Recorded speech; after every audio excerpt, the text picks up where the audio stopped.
राजस्थान की राजनीति में आया भूचाल। गहलोत समर्थक 92 विधायकों ने स्पीकर सीपी जोशी को सौंपा इस्तीफा। करीब 2 घंटे तक चली मुलाकात। कांग्रेस अध्यक्ष चुने जाने के बाद तय होगा सीएम का नाम।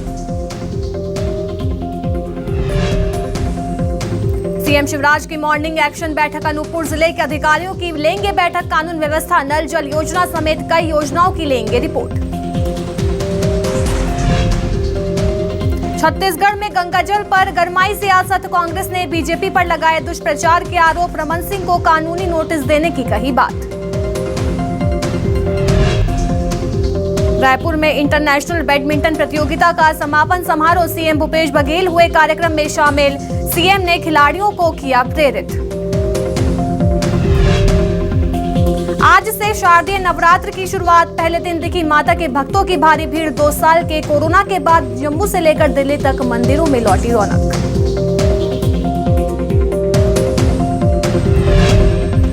Headlines presented by Devi Ahilya cancer hospital Indore. Cancer का इलाज बिना कीमो, बिना रेडिएशन के।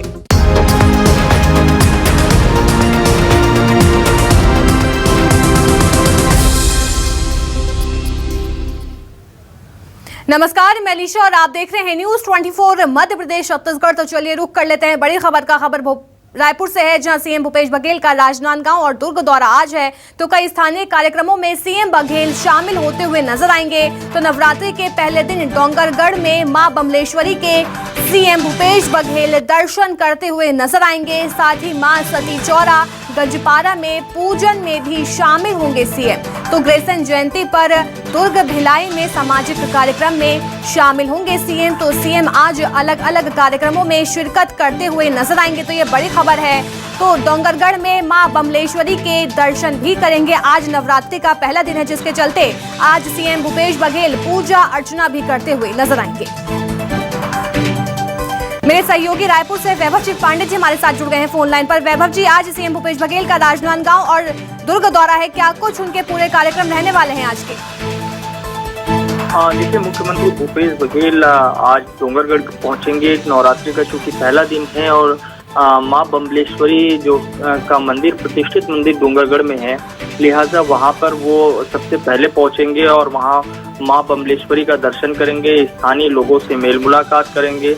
कांग्रेस के लोगों के साथ भी जो है वहाँ पे उनकी मुलाकात होगी और वो सुबह तकरीबन 11:30 बजे जो है अपने भिलाई निवास से रवाना होंगे डोंगरगढ़ के लिए। और वहाँ 3 बजे तक मुख्यमंत्री भूपेश बघेल जो है, माफ कीजिएगा, 3 बजे जो है मुख्यमंत्री भूपेश बघेल डोंगरगढ़ पहुँचेंगे और फिर 3:30 से 4:30 बजे तक जो है राजनांदगांव में रहेंगे। फिर वापस दुर्ग लौटेंगे और दुर्ग में फिर स्थानीय कार्यक्रम है, जिसमें से मां सती चौरा का प्रतिष्ठित मंदिर है, वहां भी वो पहुंचेंगे। और अग्रसेन जयंती के कार्यक्रम में भी मुख्यमंत्री वहां पे रहेंगे।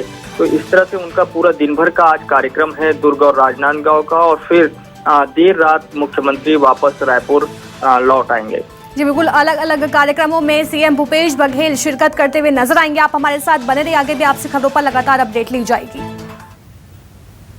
एक और बड़ी खबर रायपुर से है, जहां छत्तीसगढ़ में आरक्षण का मामला गरमाता हुआ नजर आ रहा है। हाईकोर्ट के फैसले के बाद आरक्षण का मामला गरमाया। तो 32 आदिवासी विधायक सांसद रायपुर आएंगे और 32% आरक्षण जारी रखने की मांग जो है आदिवासियों की ओर से की जाएगी। तो हाईकोर्ट के फैसले के बाद आरक्षण का मामला छत्तीसगढ़ में गरमाता हुआ नजर आ रहा है। 32 आदिवासी विधायक सांसद रायपुर आएंगे। मेरे सहयोगी वैभव जी हमारे साथ लगातार बने हुए हैं। वैभव जी, छत्तीसगढ़ में अब आरक्षण का मामला गरमाया हुआ है। तो 32% आरक्षण जारी रखने की लगातार मांग जो है वो की जा रही है। देखिए, ये मुद्दा काफी बड़ा हो चुका है हाईकोर्ट के फैसले के बाद से, और कांग्रेस और भाजपा दोनों ही आमने सामने हैं, क्योंकि सामाजिक तौर पर और चुनाव में एक बड़ा मुद्दा ये न बन जाए, इसलिए अब इसे डैमेज कंट्रोल करने की कोशिश हो रही है, क्योंकि समाज के लोगों की तरफ से लगातार बैठकें हो रही है और स्थानीय जो आदिवासी विधायक और सांसद हैं उन पर दबाव बढ़ते जा रहा है। लिहाजा अब कांग्रेस के जितने आदिवासी विधायक और सांसद हैं वो सब राजधानी रायपुर पहुंचेंगे। मुख्यमंत्री भूपेश बघेल के साथ मुलाकात करेंगे, बैठक होगी और फिर सुप्रीम कोर्ट में जो सरकार की तरफ से अपील की जानी है तो वहाँ मजबूती के साथ जो है राज्य सरकार अपना पक्ष रखे, जिससे कि जो हाईकोर्ट के फैसले के बाद स्थिति बनी है और 12% जो आदिवासियों का आरक्षण कम हुआ है वो वापस उनको मिल सके। क्योंकि दूसरी तरफ जो आदिवासी समाज के लोग हैं वो लगातार बैठक कर रहे हैं। कल एक बड़ी बैठक राजधानी रायपुर में समाज के लोगों ने की है और आने वाले दिनों में एक बड़े आंदोलन की तैयारी आदिवासी समाज की तरफ से की जा रही है। तो आंदोलन किसी तरह का कोई ना हो और उससे पहले ही सारी बातें जो है सामाजिक तौर पर और जनप्रतिनिधियों के माध्यम से सुलझ जाए।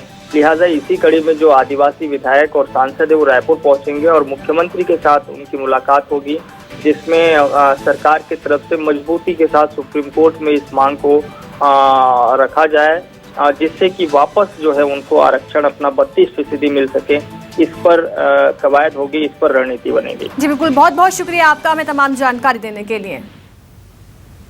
तो चलिए खबरों में बढ़ते हैं आगे। छत्तीसगढ़ में 58% आरक्षण रद्द होने के खिलाफ सर्व आदिवासी समाज चरणबद्ध आंदोलन की तैयारी में है। आदिवासी समाज ने कार्यकारी अध्यक्ष BS रावटे ने बताया कि आरक्षण में कटौती के खिलाफ आदिवासी समाज एकजुट होकर आंदोलन की तैयारी कर रहा है।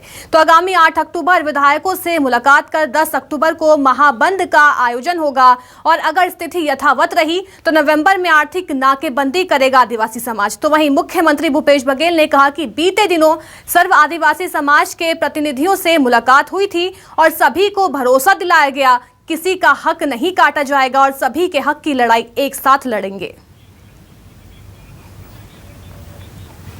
देखिए, अभी 19 सितंबर को जो हाई कोर्ट का फैसला आया है उस पे आदिवासी समाज को बड़ा नुकसान हो रहा है, जबकि भारत सरकार के जो सर्कुलर 2005 में जारी हुआ था उसके तहत 32% आरक्षण ST को है, SC को 12 है और जनरल को OBC को 6% है। 50 से ऊपर नहीं जाना था।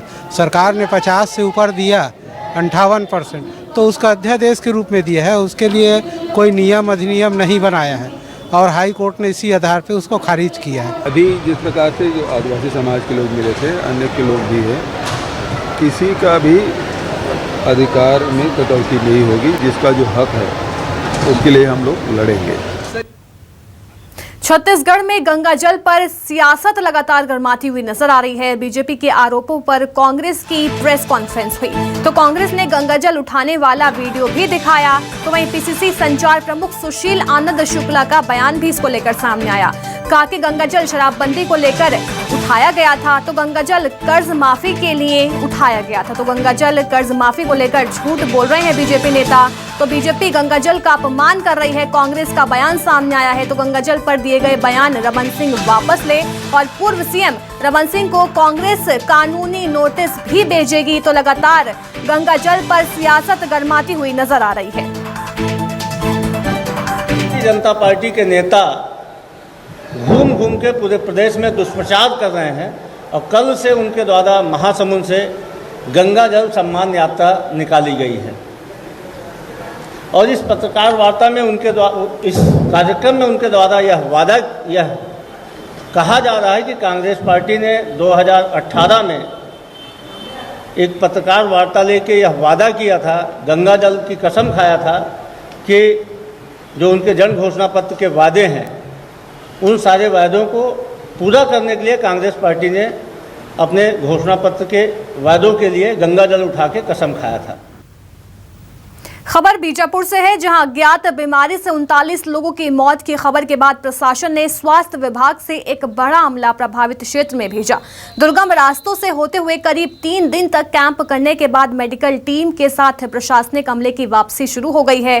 तो अबूझमाड़ इलाके में भैरमगढ़ CEO सहित आंगनबाड़ी कार्यकर्ता, ग्राम सहायक समेत दर्जनों कार्यकर्ता इस अभियान में शामिल थे। तो वहीं कलेक्टर, SP और स्थानीय विधायक ने भी क्षेत्र का दौरा कर हालात का जायजा लिया और करीब आधा स्टाफ छोटी नाव से इंद्रावती नदी पार कर इस तरफ पहुंचा, लेकिन नाव नहीं होने से करीब आधा स्टाफ नदी के उस पार फंसा है और अब जैसे ही सुबह हुई उसके बाद स्टाफ इस पार लाए जाएंगे। तो वहीं प्रभावित क्षेत्र से लौटे भैरमगढ़ CEO ने खबरों में आए मौत के आंकड़ों को गलत बताया। उनका कहना है कि मेडिकल टीम ने पूरे मामले पर अपनी रिपोर्ट बनाई है, जिसके बाद पूरे मामले की सच्चाई सामने आ जाएगी। तो हमारे संवाददाता ने ग्राउंड जीरो पर जाकर अधिकारियों और अभियान से जुटे स्टाफ से मामले की जानकारी ली।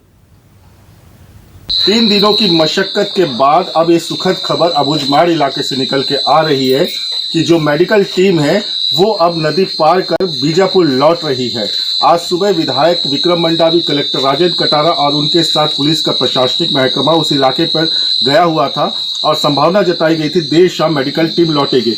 इस वक्त मैं भैरमगढ़ ब्लॉक के उस परी घाट में ही मौजूद हूँ और यहाँ मेरी मुलाकात हो चुकी है जनपद सीओ भैरमगढ़ अर्करा जी से। अर्करा जी जो आज ही प्रशासनिक दल के साथ गए थे उस इलाके से और ये मेडिकल टीम इनके पीछे आ रही है, इनका कहना है ये लौटे हैं अभी, तो इनसे सीधे बात करते हैं। सर, वहाँ आप जनपद सीओ है, आज आप गए थे तो क्या हालात आपको देखने को मिले? नहीं, ऐसे जिस हिसाब से पूरा मीडिया में जो खबर प्रकाशित हुआ है, मुझे ये जिस हिसाब से बता रहे हैं कि 40-39 जो मृत्यु हुआ है, जिस हिसाब से आज मैं स्वयं फील्ड में गया हूँ तो मुझे नहीं लगता कि जो मृत्यु हुई है। सर, मेडिकल टीम से आपकी कुछ बात हुई? मेडिकल टीम से बात हुई है तो मेडिकल टीम ने अभी वो रिपोर्ट बना है और हमारे 3 टीम मेडिकल टीम बनी हुई थी, जैसे एक उतला में है, एक मरामेटा में, एक छोटे पल्ली बड़े पल्ली करके। तो तीनों टीम की रिपोर्ट अभी डॉक्टर साहब लोग बना रहे हैं, उसके बाद ही वास्तविक रिपोर्ट की जानकारी। सर, कुछ तो बात हुई हुई कि जो आंकड़े 39 मौतों का आंकड़ा जो दावा किया जाता है, क्या उनमें सत्यता है? मतलब गांव वालों से चर्चा हुआ, जो स्थानीय आंगनबाड़ी कार्यकर्ता है मितानी ने, तो उनका कहना है कि सर कि ये जो रिपोर्ट है आज से करीब साल भर पहले के, कुछ 1.5 साल के, कुछ 6 महीने के हैं, ये उनका कहना है। सर, एक मोटर बोट हाईजैक की भी खबर आई थी, आप लोगों के अपहरण की भी एक खबर आ रही थी। नहीं, ऐसा कुछ नहीं है। हम जो गए थे तो हम तो छोटी नाव, किस बोट से आया? हमने वो लकड़ी के छोटी नाव से। तो प्रशासनिक बोट क्या, जो मोटर बोट थी वो कहाँ गई? अब उसकी जानकारी मुझे नहीं है।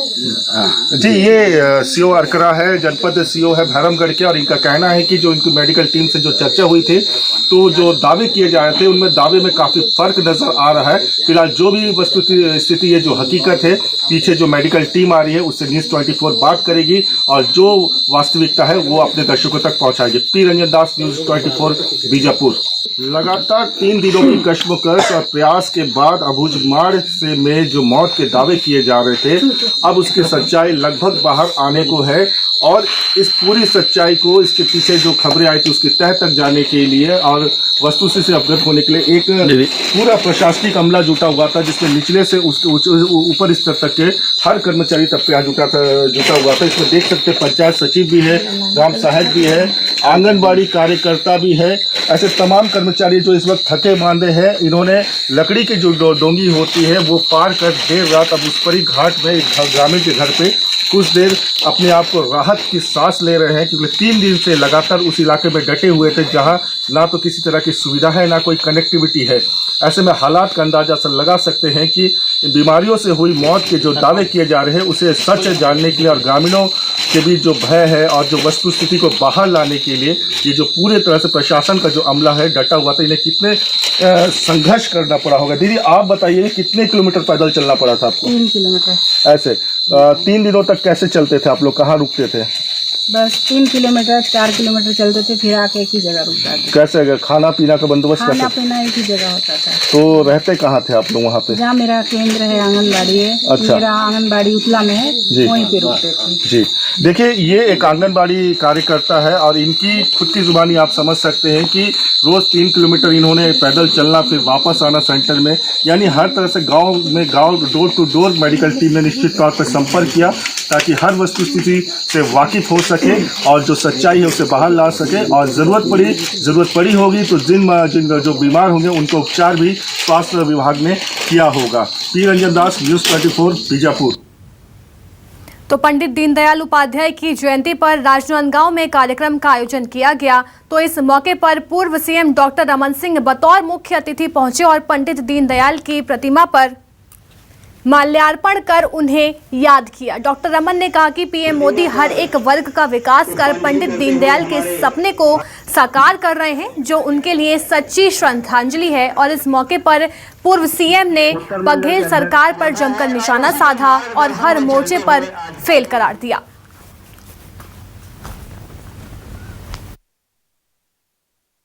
दीनदयाल उपाध्याय जी की जयंती के अवसर पे हम सब ने उनकी प्रतिमा पे माल्यार्पण किया, उन्हें श्रद्धापूर्वक याद किया।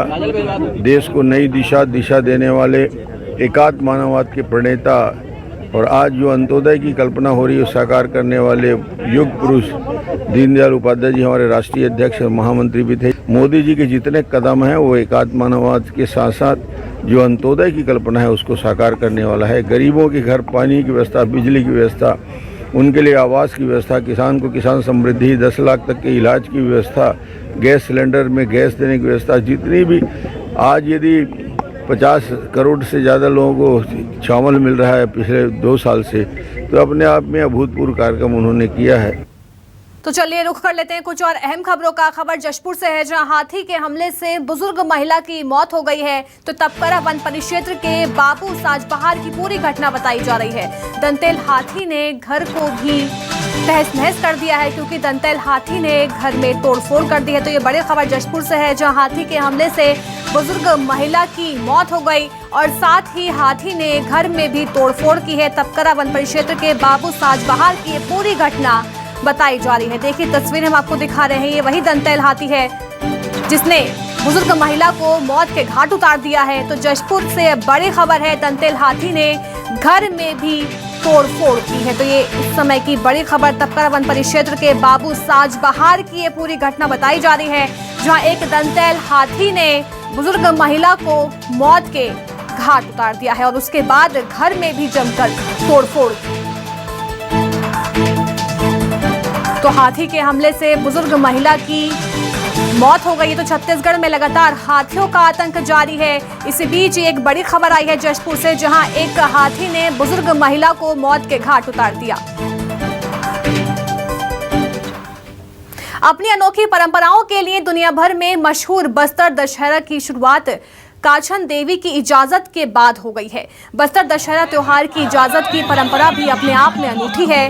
काछन गादी नामक रस्म में नाबालिग कुंवारी कन्या पीहू बेल के कांटों के झूल पर लेटकर त्योहार को शुरू करने की इजाजत देती है। तो रस्म को देखने के लिए हजारों की तादाद में लोग मौजूद रहे। तो बस्तर दशहरा को बिना किसी बाधा के संपन्न कराने के लिए काछन देवी की पूजा की जाती है। बस्तर का सबसे प्रमुख रस्म जो होता है काछन गादी, जब जो माता जी है उनसे अनुमति लेने माता जी को और राजकुमार जो है वो अनुमति लेने के बाद वापस आ रहे हैं।